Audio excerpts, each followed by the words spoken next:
How to export Figma prototype to video. Hey everyone, welcome back to the channel. And if you have been wondering how you can export your Figma prototype to a video, well, I am here to show you just how easy it is.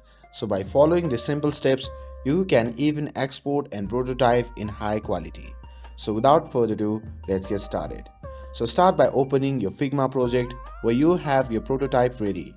And let's say you have finished designing and animating your prototype, but you are not sure how to download it as a video file.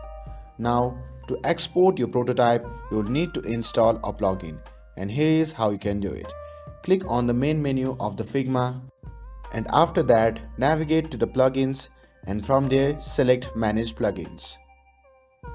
And in the search bar that comes up, you can simply type export video or similar terms, then a list of plugins will appear.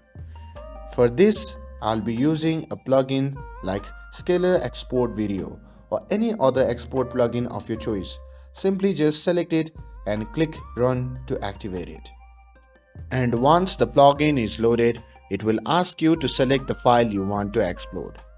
Simply choose the frame of your prototype you want to include, and you can drag and drop your design or manually select the frames to finalize your export. And after that, the plugin will process your prototype and export it as a high quality video. And that's it. With these steps, you will be able to export your Figma prototype into a video file. And this is super handy way to share your design with others and include them in presentations. With this, if you found this video helpful, then don't forget to like, share and subscribe to get updated for more videos. Thanks for watching, and I'll see you in the next video.